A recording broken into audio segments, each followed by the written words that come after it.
اسلام کی کہانی 1400 سال پرانی ہے۔ 1400 سال بہت طویل عرصہ ہوتا ہے۔ اس عرصے کے اندر ان گنت عظیم شخصیات نے جنم لیا، جن میں سے بہت سو نے تاریخ کے صفحات پر انمول کارنامے درج کیے، لیکن بہت سے اپنوئی کے خنجروں سے خون اور خاک میں نہا گئے۔ اس عرصے کے اندر اس امت نے عظمتوں کے کئی پہاڑ دیکھے اور ذلتوں کی اتھاہ گہرائیاں بھی دیکھیں۔ اس عرصے کے اندر اسی امت نے اسی دنیا کو عظیم ترین خیالات سے متعارف کرایا اور کبھی خود ہی خاک اور خون میں نہا گئی۔ میرے ہاتھ میں اس وقت ایک کتاب موجود ہے جس کا نام ہے نو گاڈ بٹ گاڈ، اور اس کے آتھر ہیں رضا اصلان۔ انہوں نے اس کتاب کے اندر 1400 سال میں ان واقعات کے اوپر، خاص طور پہ وہ واقعات جنہوں نے اس امت کے عقائد کے اوپر خاصا گہرا اثر ڈالا، ان واقعات کو کافی تفصیل کے ساتھ لکھا ہے۔ یہ کہانی شروع ہوتی ہے سرزمین عرب سے۔ عرب کی سرزمین کے اوپر مختلف قبائل آباد ہیں۔ ان میں سے اکثر قبائل بدوؤں کی طرح، خانہ بدوشوں کی طرح ایک جگہ سے دوسری جگہ ہجرت کرتے رہتے ہیں۔ یہ قبائل اپنا سردار چننے کے لیے اپنے سے سب سے بہادر اور قبائلی روایات سے آشنا شخص کا انتخاب کرتے ہیں، اور یہاں پہ ایک طرح کی ایگیلیٹیرین سوسائٹی، ایک طرح کی برابری ہے اس سوسائٹی کے اندر، کیونکہ اگر اس میں امیر غریب کو دبانے کی کوشش کرتا ہے تو شیخ کا یہ فرض ہے کہ وہ غریب کو انصاف دلائے۔ اگر کوئی طاقتور شخص کسی مظلوم کو، کسی کمزور کو قتل کر دیتا ہے تو یہ شیخ کا فرض ہے کہ وہ مظلوم کا خون بہا اس طاقتور شخص سے وصول کرے۔ لیکن اس سرزمین عرب کا دل ہے مکہ، جو کہ یمن سے لے کر شام کے درمیان بڑی تجارتی شاہراہ کے عین وسط میں، بیچ میں واقع ہے۔ مکہ نہ صرف تجارت کا مرکز ہے بلکہ عرب کا مذہبی مرکز بھی ہے۔ یہاں پہ تمام عرب کے قبائل کا ایک ریپریزنٹیٹیو بت خانہ کعبہ میں موجود ہے۔ خانہ کعبہ میں 360 بت موجود تھے، لیکن مکہ کیونکہ یمن اور شام کے درمیان بڑی تجارتی شاہراہ کے اوپر واقع ہے، اس وجہ سے یہ تاجروں کا، مرچنٹس کا شہر ہے۔ یہاں کے تاجر یمن سے سامان لے کر شام تک جاتے ہیں، شام تک ٹریول کرتے ہیں، خوب مال اور دولت کماتے ہیں۔ یہاں کے تاجر بہت امیر ہو چکے ہیں، خاصا پیسہ ہے ان کے پاس، یہاں تک کہ انہوں نے سودی نظام کی بدولت اپنے ہی لوگوں کو، اپنے ہی معاشرے کے لوگوں کو غلام بھی بنا لیا ہے۔ یہ ایک تجارتی بڑی کاسموپولیٹن سٹی بن چکی ہے۔ اس وجہ سے یہاں پر جو شیخ کا تصور تھا، جو کہ عرب کا روایتی قبائلی تصور تھا، وہ بھی خاصا کمزور ہو چکا ہے۔ یہاں پر کسی بہادر شخص کو میرٹ کی بیس کے اوپر اپنا شیخ نہیں بنایا جاتا، بلکہ یہاں مکہ کے اندر خاصی حد تک ہیریڈیٹری سسٹم ہے۔ سردار کا بیٹا سردار، غلام کا بیٹا غلام، سرداری اور غلامی نسل در نسل یہاں پر چل رہی ہے۔ تصور کریں کہ یہ ایک ایسا معاشرہ بن چکا ہے جہاں پر انصاف کا کوئی نظام نہیں ہے، جہاں پر انصاف کے بجائے دھونس اور دھاندلی سے کام چلتا ہے، جہاں پر امیر غریب کو روند چکا ہے۔ اس معاشرے کے اندر ایک روز ایک آواز اٹھتی ہے۔ یہ آواز اسلام کی، انصاف کی آواز ہے، لیکن یہ آواز صرف خانہ کعبہ میں رکھے ہوئے 360 بتوں کے خلاف بغاوت کی آواز نہیں ہے۔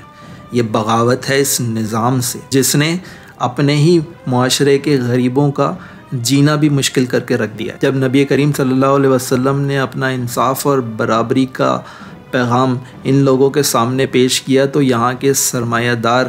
اور طاقتور نبی کریم صلی اللہ علیہ وسلم کے خلاف اکٹھے ہو گئے۔ انہوں نے فیصلہ کر لیا کہ اس آواز کو طاقت کے زور پر دبا دیا جائے گا،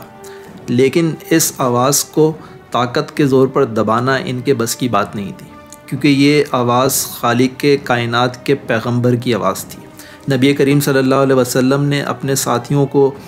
چند ساتھیوں کے ساتھ مکہ سے مدینہ ہجرت کی، اور مدینہ پہنچ کر انہوں نے انصاف پر مبنی، برابری پر مبنی ایک نظام قائم کیا۔ کہاں تو وہ نظام تھا کہ امیر اپنے سے غریب لوگوں کو سود کے بل پر، سود کے زور پر غلام بنا لیا کرتا تھا، اور یہاں مدینہ میں نبی کریم صلی اللہ علیہ وسلم نے انہی امیر لوگوں کو پابند بنایا کہ وہ اپنی جائیداد میں سے، اپنی کمائی میں سے چھوٹا سا حصہ ان غریبوں کے لیے وقف کریں۔ دیکھنا یہ تھا کہ ان دونوں نظاموں میں سے ایک طرف مکہ میں طاقت، دھونس اور دھاندلی کا نظام، جبکہ دوسری طرف مدینہ میں انصاف اور برابری کا نظام، ان دونوں نظاموں میں سے جیت کس نظام کی ہو۔ ایک رات جب مدینہ میں گہری خاموشی چھائی ہوئی تھی، نبی کریم صلی اللہ علیہ وسلم محو خواب ہیں۔ آپ صلی اللہ علیہ وسلم نے خواب میں دیکھا کہ ان کے ہاتھ میں ایک تلوار ہے، وہ اس تلوار کو چلاتے ہیں تو اس کی نوک ٹوٹ جاتی ہے۔ یہ اشارہ تھا جنگ کا۔ قریش کے 3000 جنگجو اپنے سردار ابو سفیان اور اس کی بیوی ہند کی لیڈرشپ میں مدینہ کی طرف دوڑے چلے آ رہے تھے۔ ہند شعر پڑھ پڑھ کر اپنے جنگجوؤں کا حوصلہ بڑھانے کی کوشش کر رہی تھی۔ وہ یہاں پر اس لیے آئی تھی کہ اس سے پچھلے سال غزوہ بدر کے موقع پر اس کے باپ اور بھائی مارے جا چکے تھے، اور وہ ان کے خون کا بدلہ لینے کے لیے حضرت حمزہ کے خون کی پیاسی ہو کر یہاں پر آئی کہ میدان میں ان دونوں لشکروں کا سامنا ہوا۔ اگرچہ شروع میں صورتحال مسلمانوں کے خاصے حق میں تھی اور مسلمان تقریباً اس معرکے کو سر کر چکے تھے، لیکن پھر اچانک صورتحال نے پلٹا کھایا اور یہ جیت شکست میں بدل گئی۔ 70 کے قریب صحابہ کرام نے اس غزوے میں جام شہادت نوش کیا، اور نبی کریم صلی اللہ علیہ وسلم کے چچا حضرت حمزہ بھی یہاں پر شہید ہوئے۔ وہ جو نبی صلی اللہ علیہ وسلم نے خواب دیکھا تھا تلوار کے ٹوٹنے کا، وہ اشارہ تھا کہ حضور صلی اللہ علیہ وسلم کے خاندان میں سے، ان کے قریبی لوگوں میں سے کسی ایک کو اس معرکے میں شہید ہونا تھا، اور وہ شہادت حضرت حمزہ رضی اللہ تعالیٰ عنہ کے حصے میں آئی۔ اگرچہ اس غزوے میں قریش کو کامیابی تو حاصل ہو گئی تھی، لیکن یہ پوری کامیابی نہیں تھی۔ ابھی بھی وہ اسلام کی شمع کو پوری طرح بجھانے میں کامیاب نہیں ہوئے تھے۔ اس کے بعد قریش نے تمام عرب کو جمع کر کے ایک 10,000 کا لشکر تیار کیا۔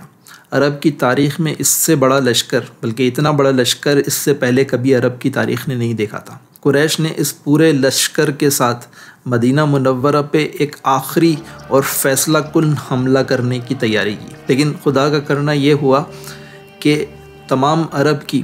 سب سے بڑی طاقت جمع کرنے کے باوجود وہ اسلام کو ختم کرنے میں نبی کریم صلی اللہ علیہ وسلم کی دعوت کو شکست دینے میں کامیاب نہیں ہوئے اور ناکام واپس لوٹے۔ یہ قریش کی طرف سے مسلمانوں کی اور اسلام کا راستہ روکنے کی آخری بڑی کوشش تھی۔ اس کے بعد قریش میں کبھی بھی یہ ہمت نہیں ہو سکی کہ وہ مسلمانوں کا کسی جنگ کے میدان میں مقابلہ کر سکیں۔ غزوہ خندق کے بعد 628 ہجری میں نبی کریم صلی اللہ علیہ وسلم نے ایک خواب میں اللہ تعالیٰ کی طرف سے اشارہ پانے کے بعد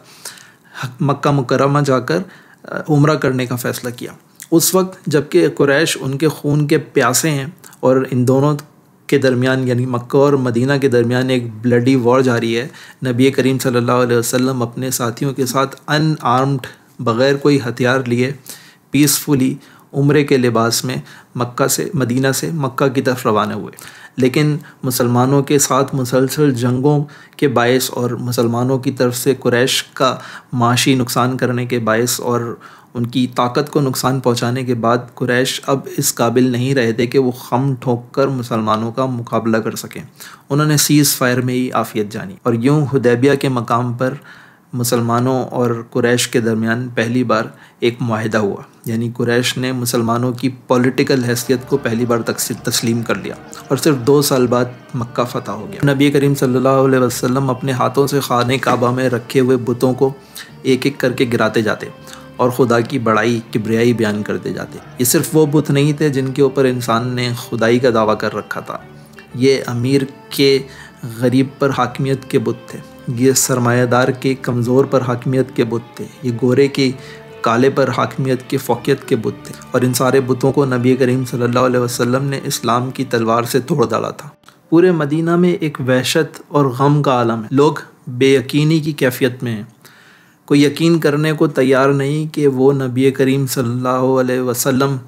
جنہوں نے کفر کے اندھیروں کو مٹا ڈالا تھا، وہ واپس اپنے رب کے پاس چلے گئے۔ حضرت عمر تو یہاں تک کہتے تھے کہ اگر کسی نے کہا کہ نبی کریم صلی اللہ علیہ وسلم وصال کر چکے ہیں تو میں اس کی گردن اڑا دوں گا۔ سرزمین مدینہ، اسلام کا وہ چھوٹا سا مضبوط قلعہ جسے نبی کریم صلی اللہ علیہ وسلم نے اپنے ہاتھوں سے بنایا تھا، اس وقت چاروں طرف سے پورے عرب سے خطرات میں گھر چکا ہے۔ مرتدین کا لشکر ہے جو کہ مدینہ کے اوپر حملہ کرنے کو تیار بیٹھا ہے۔ لیکن اس صورتحال میں خلیفہ اول حضرت ابوبکر صدیق رضی اللہ تعالیٰ عنہ نے اپنی بے مثال شجاعت اور بصیرت سے نہ صرف مرتدین کے لشکر کو ختم کیا، بلکہ صرف 2 سال کے مختصر ترین عرصے میں انہوں نے اسلام کو پوری سرزمین عرب بلکہ سرزمین عرب سے باہر عراق تک پھیلا چکے تھے، اور فتوحات کا یہ سلسلہ حضرت ابو بکر کے بعد حضرت عمر رضی اللہ تعالیٰ عنہ کے دور میں بھی جاری رہا، اور کچھ حد تک حضرت عثمان رضی اللہ تعالیٰ عنہ کے دور میں بھی۔ لیکن حضرت عثمان رضی اللہ تعالیٰ عنہ کی شہادت کے بعد جب حضرت علی رضی اللہ تعالیٰ عنہ کو خلیفہ بنایا گیا تو یہ مسلمانوں کے اس اندوہناک دور کا آغاز تھا جس کے تاریک سائے آج بھی اس امت کے سر سے نہیں ہٹ سکے۔ اس دکھ کا، اس گھاٹے کا کون اندازہ لگا سکتا ہے کہ یہ امت حضرت علی رضی اللہ تعالیٰ عنہ جیسی بصیرت افروز شخص کی بصیرت سے، ان کی شجاعت سے فائدہ نہیں اٹھا سکی، اور ان کا پورا دور خلافت مسلسل سول وارز کے اندر گزرا۔ پہلے پہلے ام المومنین حضرت عائشہ صدیقہ رضی اللہ تعالیٰ عنہ، اور ان کے بعد حضرت معاویہ رضی اللہ تعالیٰ عنہ، یہ دونوں حضرت علی سے مطالبہ کرتے رہے کہ وہ قاتل عثمان، کہ وہ حضرت عثمان رضی اللہ تعالیٰ عنہ کے قاتلوں سے قصاص لیں۔ حضرت علی کہتے تھے کہ پہلے میرے ہاتھ تو اتنے مضبوط کرو کہ یہ ہاتھ حضرت عثمان کے قاتلوں تک پہنچ سکے، لیکن جناب معاویہ کا مطالبہ یہ تھا کہ پہلے آپ حضرت عثمان کے قاتلوں سے انصاف لیں، ان کے قتل کا حساب لیں، اس کے بعد میں آپ کی بیعت کروں۔ لیکن حضرت علی رضی اللہ تعالیٰ عنہ سیاسی طور پر ان کے ہاتھ بندھے ہوئے تھے، اور شاید ان کی اپنی فوج میں بھی کچھ لوگ ایسے شامل ہو چکے تھے جو حضرت عثمان رضی اللہ تعالیٰ عنہ کے دشمنوں میں سے تھے۔ سیاسی طور پر حضرت علی رضی اللہ تعالیٰ عنہ ابھی اس پوزیشن میں نہیں تھے کہ وہ حضرت عثمان کے قاتلوں سے حساب لے سکیں، قصاص لے سکیں، اور حضرت معاویہ کے اس فیصلے سے کہ جب تک حضرت علی قاتلین عثمان سے قصاص نہیں لیتے اس وقت تک وہ ان کی بیعت نہیں کریں گے، حضرت علی رضی اللہ تعالیٰ عنہ نہ صرف سیاسی طور پر بلکہ فوجی طور پر بھی کمزور ہوئے تھے۔ حضرت معاویہ کے اس فیصلے نے امت کو دو حصوں میں تقسیم کر دیا تھا۔ لیکن بہرحال اگر یہاں پر دیکھا جائے تو یہاں پر ڈیپر ایشو یہ تھا کہ مسلمان اب تک فیصلہ نہیں کر سکے تھے کہ ایک خلیفہ کا فنکشن، اس کی پاورز کیا ہیں۔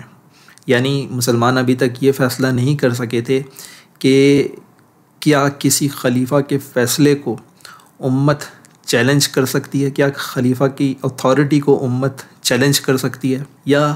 خلیفہ خود سے یہ اتھارٹی رکھتا ہے کہ وہ فیصلہ کرے کہ کب انصاف دینا ہے اور کیسے انصاف دینا ہے۔ اگر اس بات کا فیصلہ ہو چکا ہوتا کہ خلیفہ کے پاس کیا پاورز ہیں اور اس کے فیصلے کو چیلنج کرنے کا اختیار کس کے پاس ہے، تو شاید یہ سول وار نہ ہوتی۔ بہرحال مسلمانوں کے اس دردناک فتنہ اول سے جنم لیا فتنہ خوارج نے، اور اسی فتنہ خوارج نے حضرت علی رضی اللہ تعالیٰ عنہ کو شہید کر دیا، اور یوں حضرت علی رضی اللہ تعالیٰ عنہ کی شہادت کے بعد نبی کریم صلی اللہ علیہ وسلم کے طریق پر چلنے والی خلافت علی منہاج النبوہ کا خاتمہ ہوا، اور تقریباً سبھی لوگ اس بات سے، تقریباً تمام ہی مکتبہ فکر کے لوگ اس بات سے اتفاق رکھتے ہیں کہ حضرت علی رضی اللہ تعالیٰ عنہ کے بعد شاید حضرت امام حسن رضی اللہ تعالیٰ عنہ کے 6 ماہ کو خلافت علی منہاج النبوہ میں شامل کیا جا سکتا ہے، لیکن اس کے بعد کا جو دور ہے وہ ملوکیت اور بادشاہت کا دور کہلاتا ہے۔